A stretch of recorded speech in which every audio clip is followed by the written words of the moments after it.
this is Eric from Dripping Decay. You're listening to the FANTASM Podcast. Phantasm.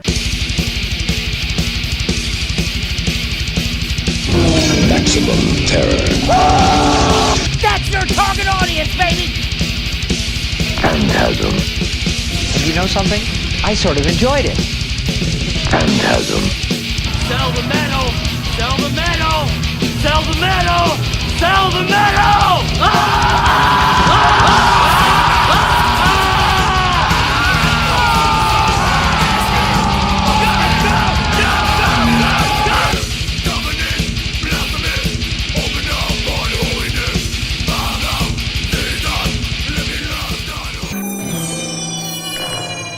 Phantasm. Hey, this is Dr. Vincent West, Medical Doctor, FANTASM Podcast. Very excited. We're going to be speaking with Eric today from Dripping Decay and their new release, Festering Grotesqueries, which is going to be coming out Friday. Eric, thank you for taking the time to do this. I appreciate it. Thank you. So, real quick, before we talk about this record, how did you end up joining Dripping Decay? Well, I've been friends with guitarist Neil for a long time, just from playing shows together.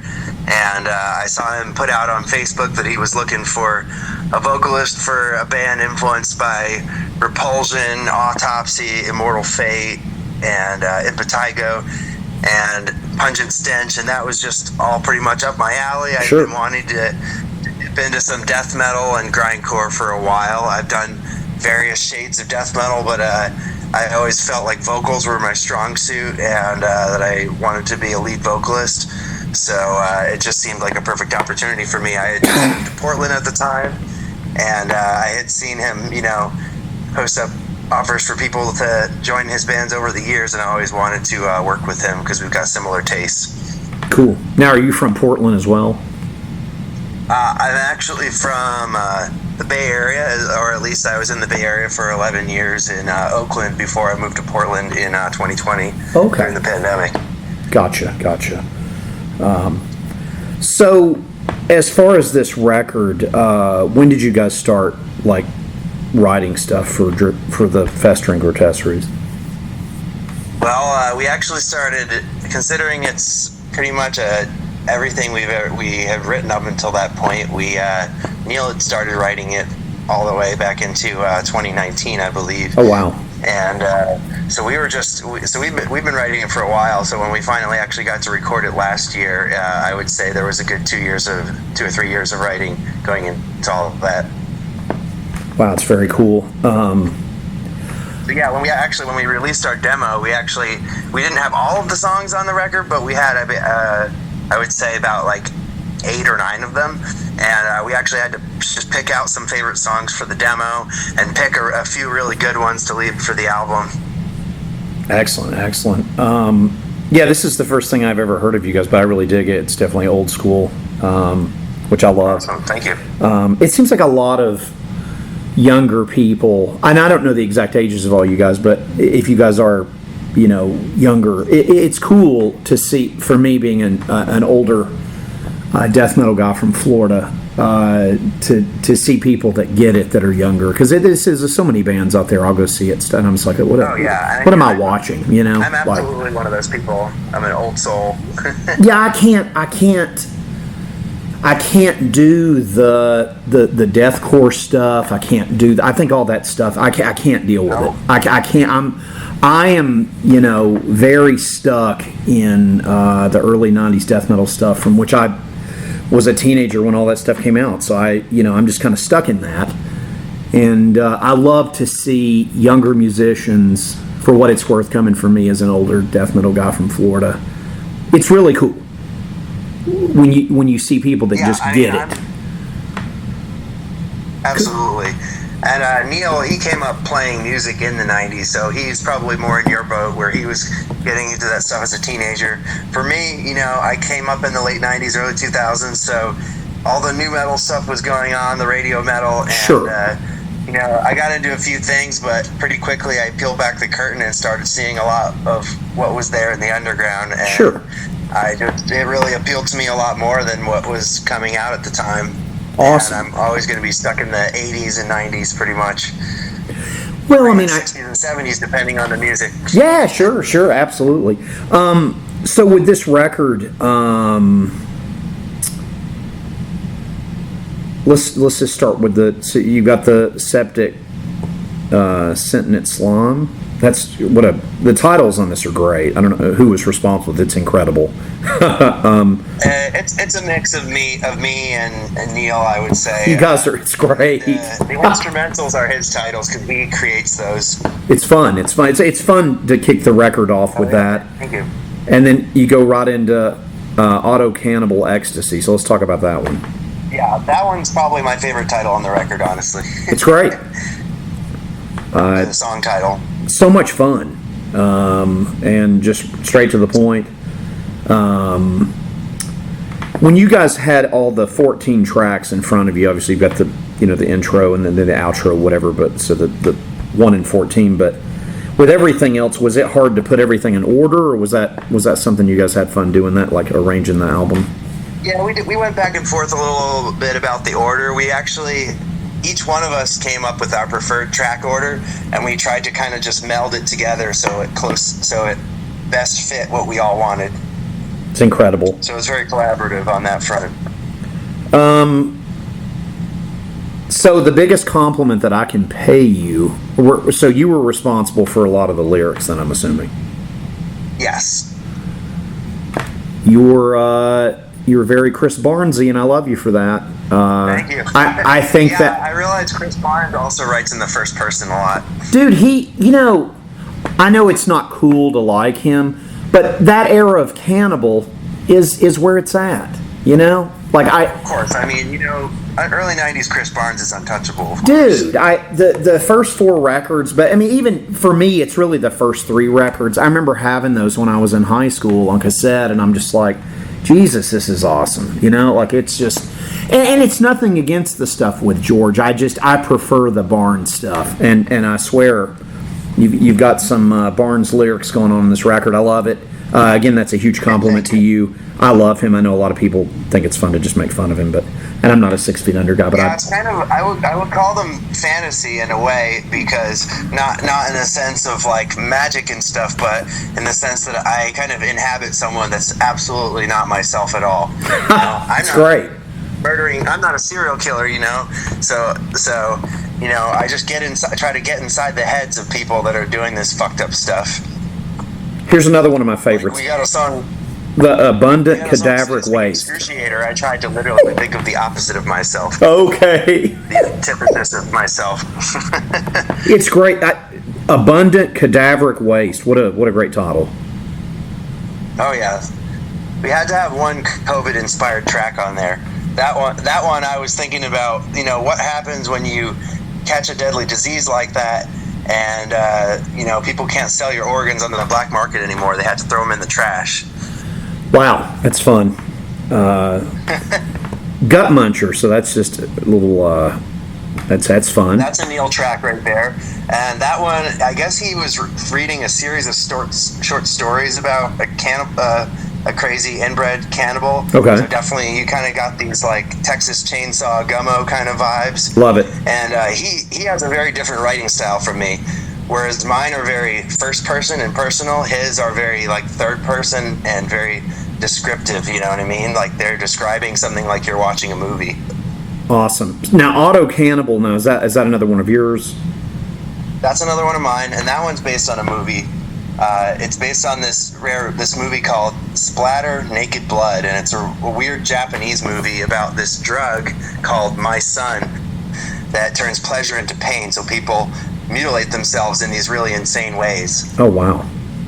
And it's kind of almost like Seven in a way, where the way they mutilate themselves is based on their vice or sin in life. Oh, I see. Like a girl that loves to eat, she starts eating herself, sticks her hand in the fryer, and sticks her other hand in the blender, and pops her eyeball out and eats it.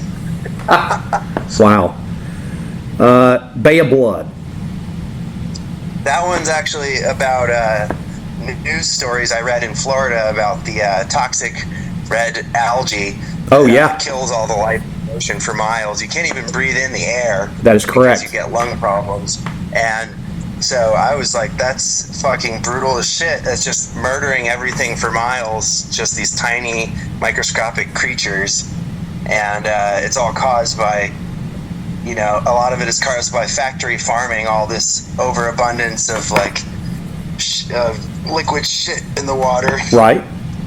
Yeah, I believe when I was in Tampa last year, I was down in Tampa and it was just vile. I had to smell it, and like it was the red tide, if that's what you're talking about. It was just like, God. Yeah, that's my girl's family lives in Florida. Okay. I was there for a wedding, and we went to go to the beach. We couldn't go to the beach because of the red tide. Right. And started watching the news articles about it, and I was just struck by how brutal it all was, and so I thought it made a perfect death metal song. It's great. I love it. Not that happens, but great song. Let's see, Barf Bag. Barf Bag, that one's based on Street Trash. That's another Neil song. It's a great movie. Yeah, I love that one's got so many great one-liners. It's a good movie too. I like that one. Yeah, it's about, you know, all the shit that happens when he drinks the Tenafly Viper. And all that, just like describing lots of fucked up scenes from the movie. Very cool. Watching You Rot. That one's based on a really obscure movie called Zoo. It's a Peter Greenaway movie about these two brothers. They end up getting into a car accident with this lady, and their mom dies. The lady becomes an amputee, and the two brothers start fucking the amputee, and they get this weird fetish about watching animals decompose. Oh, God. So they're just like, they set up all these crazy scenes of animal decomposing and do stop motion film about it, and then they like get off to it, basically. And eventually they amputate themselves and die. Okay. The reviews of the movie were all on very weird, obscure websites, and I found all kinds of crazy, interesting terms that I end up throwing in there, like dysphoria, the sense of being disconnected from your body. Oh, wow. Let's see here. That's wild. Cremator. Cremator is actually a self-created tale. I came up with when I was working the night shift at my job. I thought, what if I was working the night shift at a crematorium and getting crazy ideas about eating the crematory dust to gain eternal life? So I described, you know, the guy snorting it and putting it into pill capsules and stuff, just thinking he would live forever eating the cremation dust. Very cool. That was actually our first song that we ever did together. Really? That was essentially my rehearsal for the band, was creating a vocal demo for that song. Well, and it's awesome. It just hit. Yeah, that's really cool. Let's see, Dissolve Me. That one's another one that's kind of self-created. It's just about wanting to completely disappear and not exist and disintegrate, basically. About just it's kind of a nihilistic piece, just trying to describe not existing in as many ways as possible. Gotcha. Very cool. Let's see, track 10, Dripping Decay. That one's a Neil track, so he has 3 on the album, and that one's just like a classic tale of a corpse rises from the grave, and based on there's a cemetery near a toxic waste facility. The toxic waste seeps into the ground and makes the corpses rise from the grave. I know there's a few zombie movies that are Return of the Living Dead, like that premise. And that's kind of the origin story of our mascot, Drippy, which is the guy on the front cover of the album and on our demo. He's just a zombie that raised from the dead from nuclear waste. Nice. And eats a bunch and goes killing a bunch of douchey teenagers that are partying in the cemetery.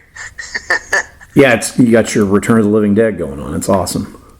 Mm-hmm. Let's see here, Chemical Lobotomy. That one actually, me and our bass player Jackson collaborated on that lyrics of that song, and it was his idea to talk about basically drugs, just giving yourself a chemical lobotomy with drugs. It was kind of inspired by all the, fentanyl being spiked, people's drugs being spiked with fentanyl, essentially, and just talking about your brain rotting from the inside out from coke and fentanyl. Wow. That's pretty wild too. We almost made that the title of the album. I think it would have been a really good one too. Chemical Lobotomy? I felt like it didn't really describe the entire album, just that one song. Sure. Oh, I think you guys did a fabulous job with all this. It's wonderful. It's a horror fan like me. It's a great, just a beautiful vision of craziness. Let's see, Sadistic Executioner. Yeah, that one I was just... Excruciator, excuse me, Sadistic Excruciator. My apologies. Sadistic Excruciator. See, my nickname that I gave myself in my last band, Hallucinator, was Excruciator. So it's kind of me putting myself in the role of a medieval executioner / tyrant, like a guy that goes out on the will of some brutal lord or tyrant and goes chopping people's heads off, torturing people, executing people. Very cool. Very, very cool. Let's see here. And bear with me a second because my phone just messed up. And my tablet, everything just crapped out on me. Here we go. No, it's very cool. Limitless Sacrifice, track 13. All right, now that one, are you a video game fan? I am. Do you play the Elder Scrolls? Skyrim? I do. So that one's basically a song about sacrificing people to the various Daedric princes of Skyrim. Amazing. So each bar of the song is about sacrificing to a different god, and it often will reference a certain weapon or happening in the game, basically. So that one's actually pure fantasy, just talking about fucked up ways to sacrifice people. I still play that game. I still play Skyrim. So The lyrics on that one were a lot of fun for me. I wrote that one in the same plane ride as the Bay of Blood. Oh, nice. Very cool. Yeah, I still play it too. I still mod the shit out of it and play it. It's only because of Baldur's Gate 3 that I've taken a break. Okay. And also a wedding. Okay, well, cool.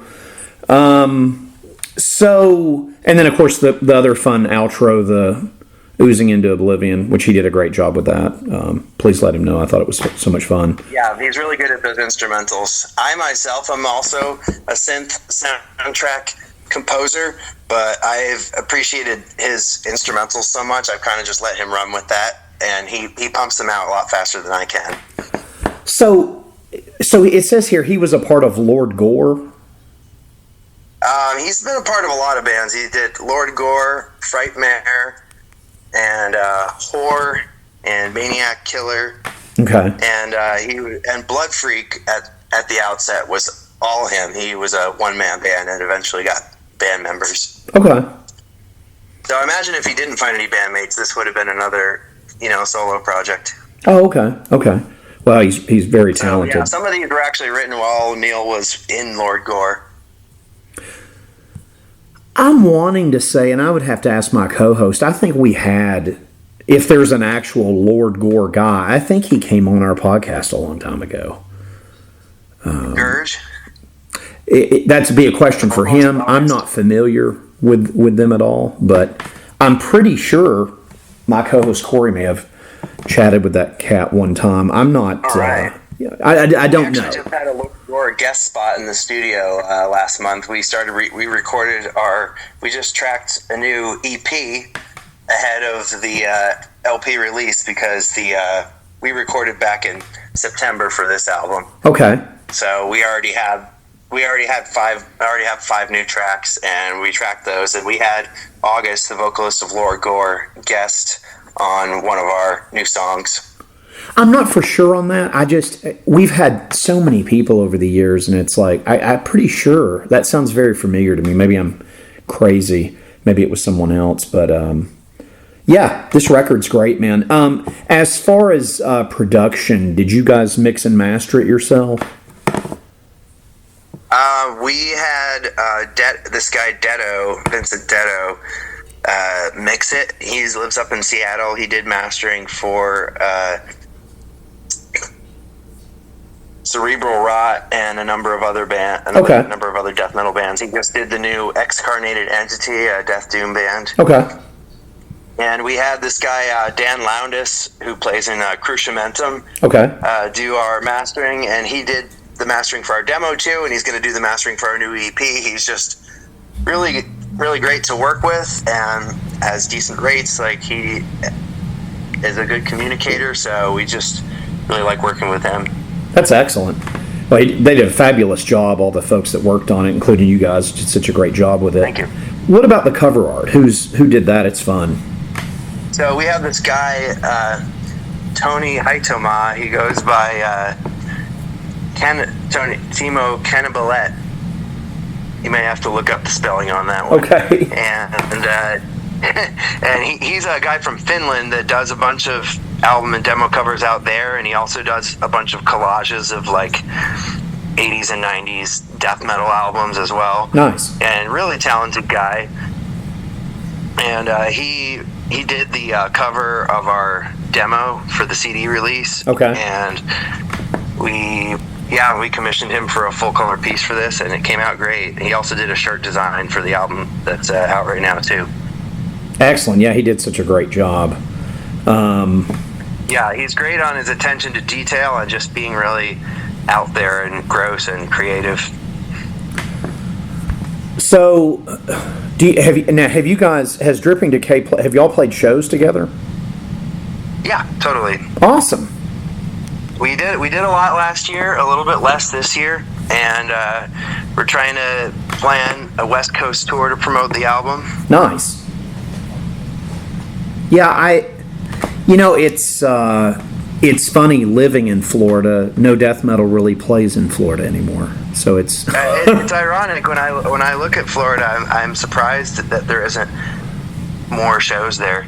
And then I have to go to weird places to see stuff. Like, I live nowhere near Orlando, so I have to go to somewhere like that. Or I live in the Pensacola area. I'm from the Miami area. Yeah, I know about the Brass Mug in Tampa. Oh yeah. My girlfriend, my lady's family lives down there. Cool. And sometimes we visit the Brass Mug when I go out there. Yeah, that's unfortunately nowhere near where I live, but I have Florida's been there. huge. What's that? Florida's huge. It is, sir. Yes, it is. So, as far as when you got into like death metal, grindcore, I'm not as familiar. I was never really into grindcore stuff, but death metal stuff, I would be curious to ask you what was some of the classic death metal stuff you were into. I have to say, Death, the band, was definitely the biggest one for me. Okay. I think growing up, like Nile, Cannibal Corpse, Death, and a few others were some of my first ones. Repulsion. Oh yeah. Definitely, pretty much Chuck Schuldiner's whole journey, like, moving to a bunch of different states and countries and just traveling all over to try and find a solid lineup for a band. I mean, I myself grew up in New York, moved to Vermont, moved to the Bay Area, moved to Portland. So I feel like sometimes I feel like I'm on a similar journey where I'm trying to find my place and trying to find my people. Right. Yeah, I saw it. It's kind of a tale to like not give up. You know what I mean? Yep. It's weird. Like I saw him, I guess, the first time down here when I was growing up. I saw Spiritual Healing was the first time. And see, that's my favorite album. I know a lot of people don't really talk about that. That's my favorite era of the band. He completely. I will say I've called it my favorite album. It kind of shifts over time, but I would say right now that's my favorite one. But I've rotated through almost every Death album as my favorite at one point. Okay. Yeah, I think my favorite. That's what I like about Spiritual Healing.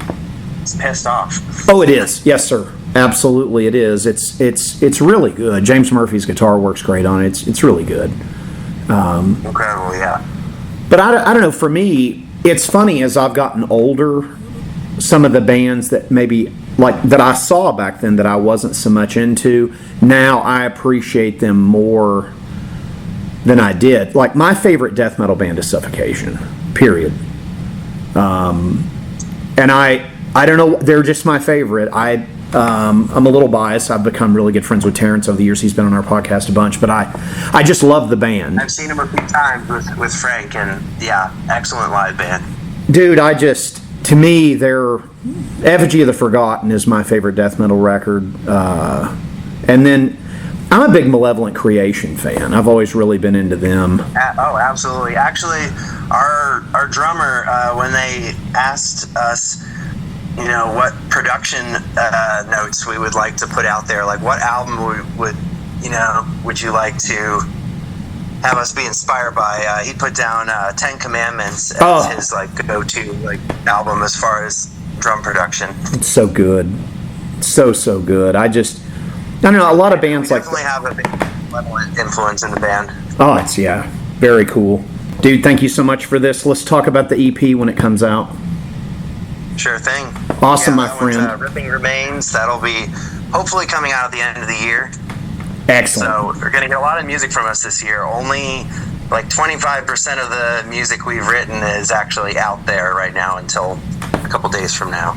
Awesome. Dude, I had fun chatting with you. I wish you all the best. Maybe we can chat again sometime, and I appreciate your time today.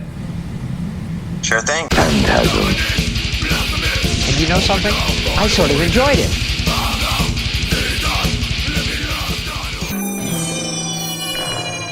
Phantasm.